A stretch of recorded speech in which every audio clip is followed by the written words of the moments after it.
Saya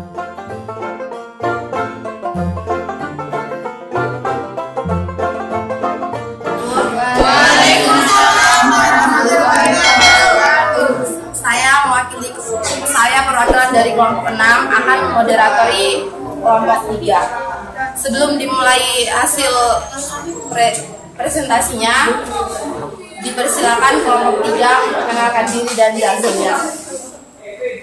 Nama saya Hurul Aini, NIM 129. Nama saya Rizky Akbar Kurniawan, NIM 140. Nama saya Quratul Ainiyah, NIM 139. Nama saya Aini Kusuma Andarif, NIM 142. Nama saya Hindastia Marinda, NIM 10. Nama saya Sri Mulyadi, NIM 136. Saya Rani Rahmania, NIM 144. Saya Desari Rasinsyah, NIM 102. 1,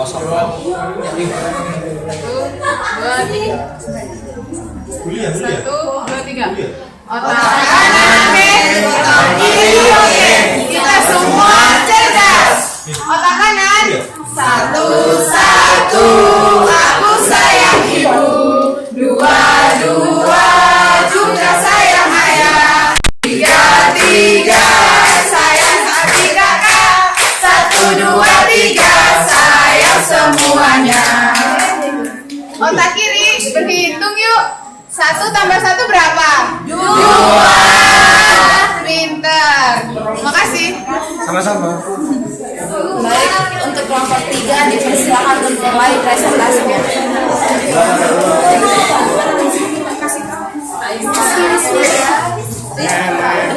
Langsung saja saya akan memulai presentasinya. Yaitu di sini kami membahas tentang intelijensia. Apa itu intelijensia? Intelijensia merupakan kecerdasan, yaitu di mana kecerdasan seseorang atau kemampuan seseorang untuk belajar, untuk menyesuaikan dirinya, dan kemampuan seseorang untuk berpikir abstrak. Kecerdasan itu identik dengan otak, yaitu di mana kecerdasan seseorang dibagi menjadi dua, yaitu yang dominan otak kanan dan dominan otak kiri. Yaitu di mana otak kanan yaitu kemampuan seseorang yang lebih ke bagian seni atau musik, kemudian memiliki gagasan lebih dan lebih banyak bermimpi atau imajinasinya tuh lebih dari seseorang yang memiliki dominan otak kiri. Kemudian otak kiri yaitu di mana seseorang yang lebih suka dalam bidang penalaran, suka menulis dan suka hal-hal matematika, yaitu seperti menghitung dan lain hal sebagainya. Sebelum lebih lanjut, di sini kami membuatnya dalam bentuk peta konsep. Yang pertama, di sini kami bahas pengertian, kemudian faktor-faktor yang mempengaruhi perkembangan intelijensia, kemudian macam-macam bentuk intelijensia, peranan intelijensia dalam belajar, implikasi intelijensia dalam pembelajaran. Di sini saya membahas tentang pengertiannya. Intelijensia merupakan kemampuan seseorang untuk berpikir atau kecerdasan seseorang untuk menyesuaikan dirinya. Itulah intelijensia. Kemudian ada pula dari konsep-konsep dasar dari intelijensia itu sendiri. Yang pertama yaitu intelijensia sebagai kemampuan seseorang untuk menyesuaikan diri, yaitu di mana kecerdasan seseorang untuk menyesuaikan dirinya sendiri dengan lingkungannya, entah itu di masyarakat maupun di sekolah. Kemudian yang kedua ada intelijensia sebagai kemampuan untuk belajar, yaitu di mana orang menggunakan kecerdasan yang menggunakan otaknya untuk belajar, berpikir, dan lain hal sebagainya. Kemudian yang ketiga yaitu intelijensia sebagai kemampuan berpikir abstrak, yaitu di mana lebih terpaku pada hal-hal yang spesifik seperti seseorang yang menciptakan atau menyukai seperti hal simbol-simbol, angka-angka yang mungkin menarik baginya, mungkin seperti itu. Itulah mengenai pengertian dari intelijensia tersebut. Untuk hal-hal ke bawahnya saya persilakan untuk rekan saya untuk menjelaskannya. Terima kasih. Saya di sini akan menjelaskan tentang faktor-faktor yang mempengaruhi intelijensia, yaitu faktor bawaan dan faktor lingkungan. Faktor bawaan adalah faktor intelijensia orang tua yang diturunkan kepada anaknya, yaitu tentang sebenarnya semenjak dalam kandungan anak telah memiliki intelijensia. Intelijensia itu berasal dari ibunya. Intelijensia bawaan itu berupa IQ. IQ anak yang tinggal sama orang tua, yang kembar itu berbeda. Anak kembar itu intelijensianya masing-masing sangat berbeda. Walaupun mereka kembar, tapi tingkat kecerdasan mereka itu berbeda. Adapun dua faktor lingkungan. Faktor lingkungan meliputi faktor keluarga. Faktor keluarga yaitu Peran orang tua sangat penting dalam dalam perkembangan intelijensi anak. Faktor keluarga, yaitu keluarga dapat memberikan pengalaman-pengalamannya kepada anak, dan anak itu akan memperoleh informasinya sebagai alat anak untuk berpikir. Orang tua memberikan ide-ide, orang tua memberikan pengalaman kepada anaknya, dan anak akan mereaksikan ide-ide dan memberikan masukan-masukan. Orang tua juga berperan untuk pengenalan alat seperti pemberian buku dan sebagainya untuk mendorong tingkat intelijensi anaknya. Adapun lingkungan sekolah, yaitu menciptakan keakraban antara guru dengan anak didik, yaitu dari hubungan keakraban itu secara psikologis anak akan merasa aman untuk bersosialisasi kepada gurunya dan tidak terintimidasi. Kedua yaitu memberi kesempatan kepada anak didik untuk berdialog kepada orang-orang yang sudah berpengalaman dalam bidang pengetahuan.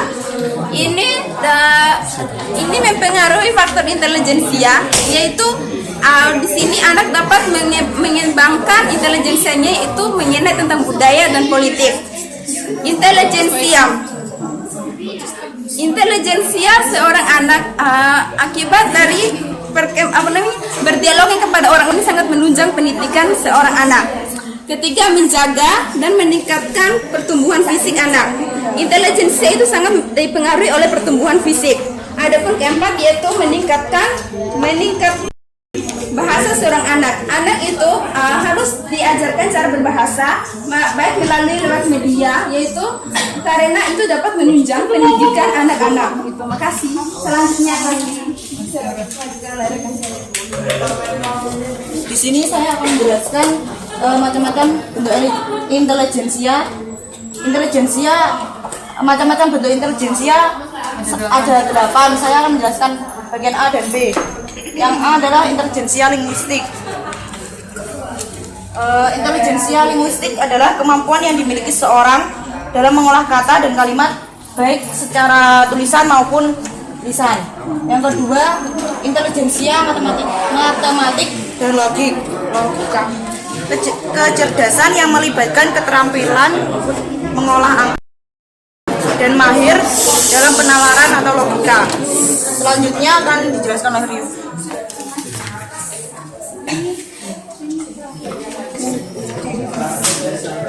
Ya, saya akan menjelaskan tentang intelijensia spasial dan intelijensia kinestetik jasmani.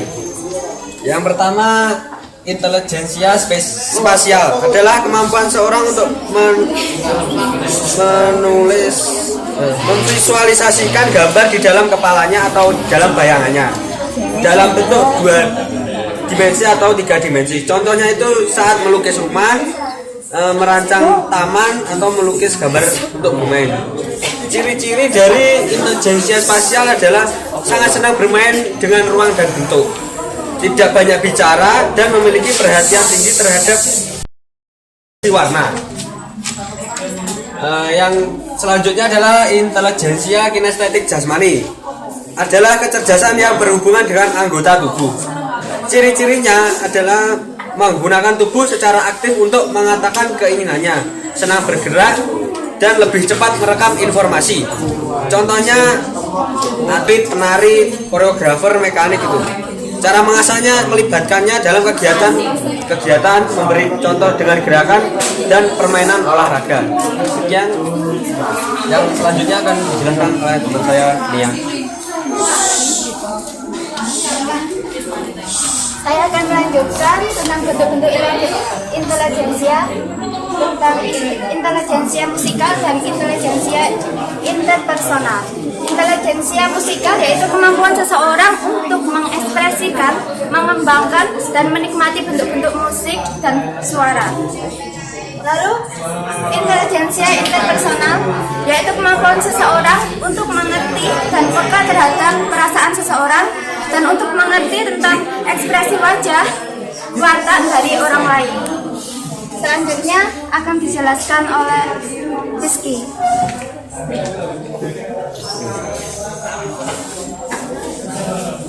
Saya akan menjelaskan tentang intelijensia intrapersonal, yaitu kemampuan seseorang yang berkaitan dengan dirinya sendiri, yaitu bagaimana mengenali dirinya sendiri.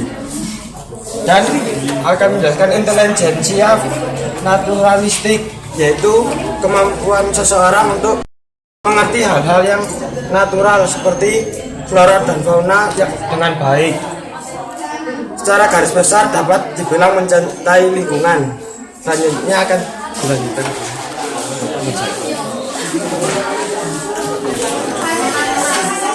Saya akan menjelaskan tentang peran intelijensia dalam belajar.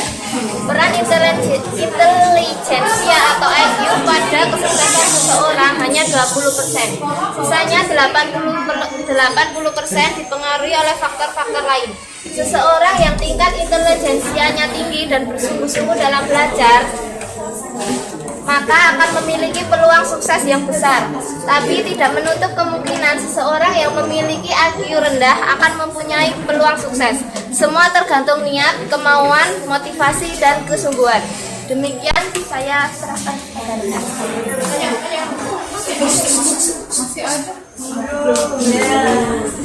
Kemudian saya akan menjelaskan tentang implikasi intelijensia dalam pembelajaran. Implikasi intelijensia dalam pembelajaran yaitu seorang pendidik haruslah memahami dan mengerti metode-metode apa saja yang digunakan dalam pembelajaran, karena tingkat intelijensia setiap peserta didik berbeda-beda. Ada yang tinggi, ada yang rendah, dan ada yang sedang-sedang saja. Kan hal ini ditujukan agar pembelajaran dapat mencapai target yang diinginkan. Sekian presentasi dari kelompok kami. Saya kembalikan kepada moderator. Baik, kita masuk ke sesi berikutnya, sesi tanya jawab. Kepada audiens dipersilakan, tapi dibatasi 2 pertanyaan.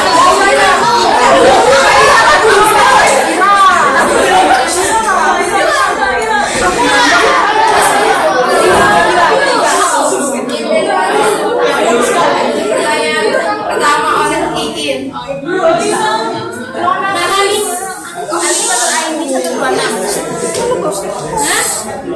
Alifan Nur Aini 126. Untuk beradaptasi dengan lingkungannya, seseorang membutuhkan kecerdasan. Untuk beradaptasi dengan lingkungannya, seseorang membutuhkan kecerdasan. Hubungan beradaptasi dengan kecerdasan itu apa?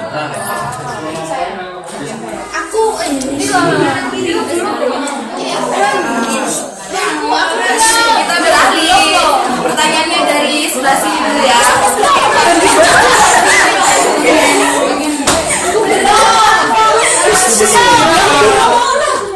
Aku belum. Nona belum. Ya elah. Saya Rizky Maulidia 125. Saya ingin tanya bagaimana cara menyinkronkan antara otak kiri dan otak kanan. Cara menyinkronkannya. Terima kasih. Ya.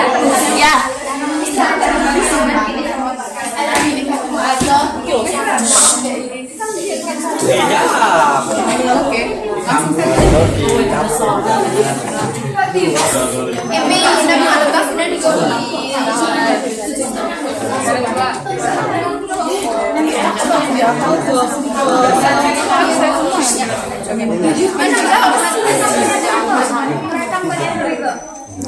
Mungkin langsung saja kami jawab.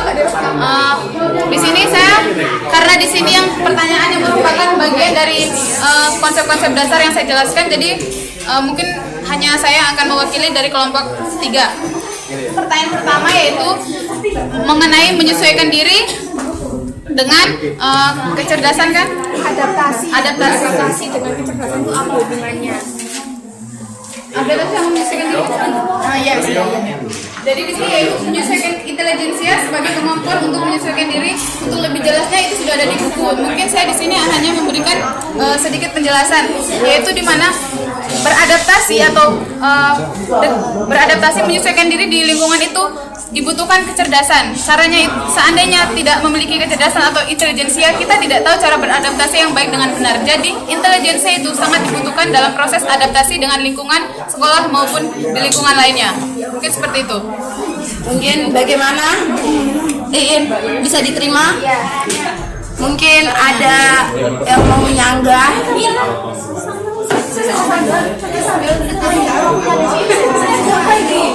Mungkin pertanyaan kedua yaitu cara menyeimbangkan otak kanan dan otak kiri.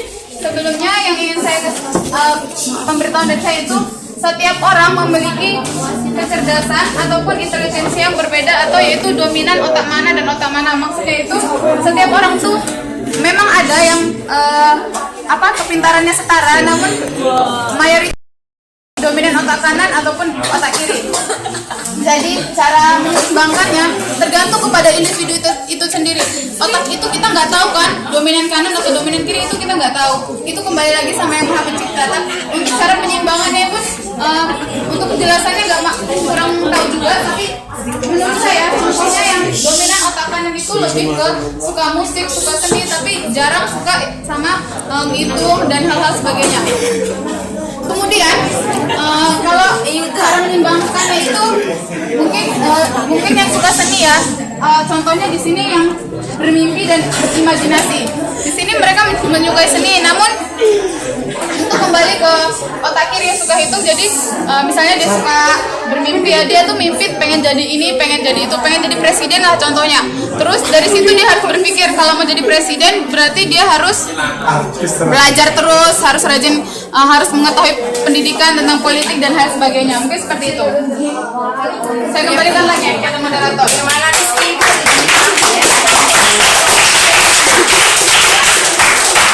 Baik sekali. Baik. Dapat saya simpulkan intelijensia